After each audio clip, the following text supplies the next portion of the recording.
नमस्कार। हमारा YouTube channel the famous stories of world में आपका स्वागत है। हमने मेवाड़ी गाथा के अंदर ये जाना कि मेवाड़ के गुहिल वंश की स्थापना गुहा गुहिल या गुहादित्य के द्वारा की गई थी, जिसने विपरीत परिस्थितियों का सामना करते हुए भी अपने जीवन के संघर्षों में एक नया संघर्ष और नया इतिहास लिखा और वह गुहिल वंश के रूप में एक ऐसा वंश स्थापित किया जिसने न केवल भारत के अंदर बल्कि पूरी दुनिया के अंदर एक ही स्थान पर सर्वाधिक लंबे समय तक यानी लगभग 1300 साल तक शासन करने वाला वंश खड़ा किया। जिस वंश को गुहिल या गुहा ने खड़ा किया था, उसके बाद के शासकों में बप्पा रावल का नाम विशेष तौर से लिया जाता है, जिन्होंने हारित ऋषि के आशीर्वाद से राज्य प्राप्त किया और अपने इस मेवाड़ को विदेशी आक्रांताओं से सुरक्षित रखा और उसे संरक्षित और स्थायित्व प्रदान किया। और बाद में जब बप्पा रावल के बाद का इतिहास देखते हैं तो उन्हीं में अनेक शासकों का नाम आता है, लेकिन प्रमुखता से जिस राजा का नाम लिया जाता है वो है अल्हट।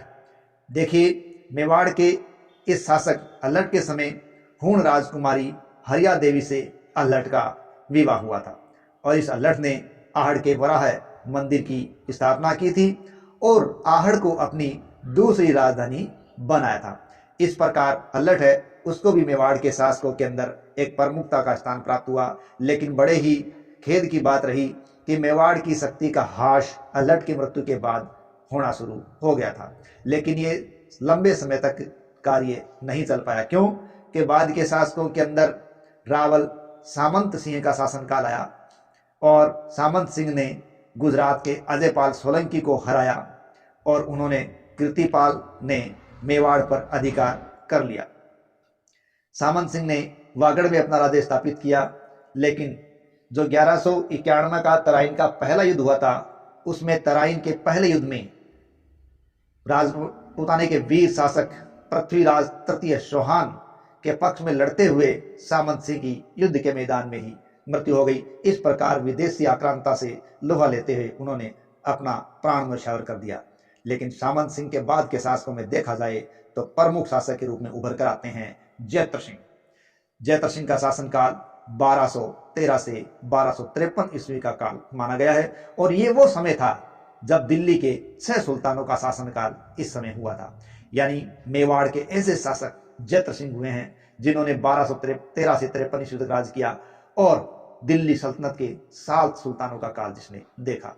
1242-43 की बात है कि जैत्र सिंह की गुजरात के शासक त्रिभुवनपाल के साथ लड़ाई हुई, जिसमें वीर धवल के मंत्रियों वास्तुपाल और तेजपाल ने संधि करवाने की बहुत कोशिश की, लेकिन रावल जैत्र सिंह ने संधि करने से बिल्कुल इनकार कर दिया और मेवाड़ी आन बान को उन्होंने बरकरार रखा। जैत्र सिंह के समय में मेवाड़ को पहली बार तुर्की आक्रमण का सामना करना पड़ा और इसका मुख्य कारण था चित्तौड़ की सामरिक और भौगोलिक स्थिति। जैत्र सिंह को सामना करना पड़ा था इल्तुतमिश का। जैत्र सिंह ने इल्तुतमिश की सेना को पराजित किया और हमें इसका पता हमीर मदमर्दन ग्रंथ से चलता है जो जयसिंह सूर्य ने लिखा था। इसके अंतिम काल में अगर फरिश्ता की बात माने तो लगभग 1248 ईस्वी में सुल्तान नासिरुद्दीन महमूद ने भी आक्रमण किया था, लेकिन वो भी मेवाड़ को पूरी तरीके से नहीं जीत पाया। जैत्र सिंह के शासनकाल को अगर मध्यकालीन मेवाड़ के शासन में देखा जाए तो जैत्र सिंह का शासनकाल मेवाड़ का स्वर्ण काल कहा जाता है, जो कि मध्यकालीन मेवाड़ का स्वर्ण काल के नाम से जाना जाता है। और जैत्र सिंह ने मेवाड़ की राजधानी नागदा से चित्तौड़ स्थानांतरित कर दी। ऐसा कैसे हुआ? क्योंकि गुहिल वंश का एक प्रतापी शासक हुआ है जैत्र सिंह, जिसने इल्तुतमिश के आक्रमण का भरपूर सामना किया। इल्तुतमिश ने नागदा को जला दिया था, जो कि मेवाड़ की प्राचीन राजधानी हुआ करती थी। इससे जैत्र सिंह ने राजधानी चित्तौड़ को बना लिया। इस प्रकार मेवाड़ की राजधानी चित्तौड़ को बनाने वाला गुहिल वंश का मेवाड़ का वो सपूत था जैत्र सिंह, और यही मेवाड़ की राजधानी बाद में 1947 तक बनी रही, भारत की आजादी तक बनी रही। जैत्र सिंह ने चौहान शासक उदय सिंह के नाडोल राज्य पर आक्रमण किया था और उदय सिंह ने अपनी पौत्री रूपा देवी का विवाह जैत्र सिंह के पुत्र तेज सिंह से किया और समझौता कर लिया। इस प्रकार जैत्र सिंह है उसने मेवाड़ी आन बान और शान को कायम रखा और बाद में जैत्र सिंह के उत्तराधिकारियों में तेज सिंह और समर सिंह हुए। समर सिंह है उसका पुत्र था रावल रतन सिंह। रावल रतन सिंह 1 साल का शासक। मेवाड़ के शासक रावल रतन सिंह। चलिए देखते हैं। देखिए रावल रतन सिंह है, उनका जन्म 1233 ईस्वी में हुआ था और ये रावल समर सिंह के पुत्र थे। जब ये शासक बने 1302 का समय था और 1303 तक ये शासक रहे, यानी 1 साल का इनका शासनकाल है। अब इनका शासनकाल किस लिए प्रसिद्ध है? अलाउद्दीन खिलजी के आक्रमण के कारण इनका शासनकाल प्रसिद्ध है। अब बात आती है अलाउद्दीन खिलजी ने आखिर रावल रतन सिंह पर या चित्तौड़ पर आक्रमण क्यों किया? सबसे पहला कारण है अलाउद्दीन खिलजी की साम्राज्यवादी महत्वाकांक्षा। दूसरा हम बात करें कारण, मेवाड़ की बढ़ती हुई शक्ति।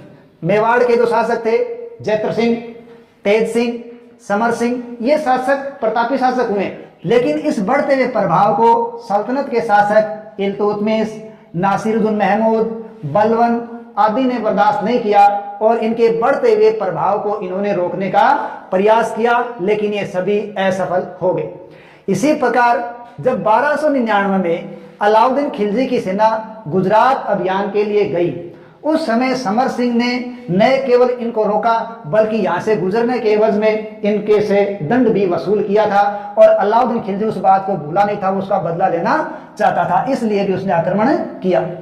तीसरा कारण है चित्तौड़ की भौगोलिक और सामरिक स्थिति। देखिए चित्तौड़ है, उसके पास जो रास्ते जाते थे दिल्ली से मालवा, गुजरात, दक्षिणी भारतीय जो राज्य जाते थे, जो क्षेत्र जाते थे, वो चित्तौड़ के पास से ही गुजरते थे। अब यदि व्यापारिक और राजनीतिक स्थिति सुदृढ़ करनी है तो इस रास्ते पर आने वाले दुर्ग चित्तौड़ पर कब्जा करना जरूरी था।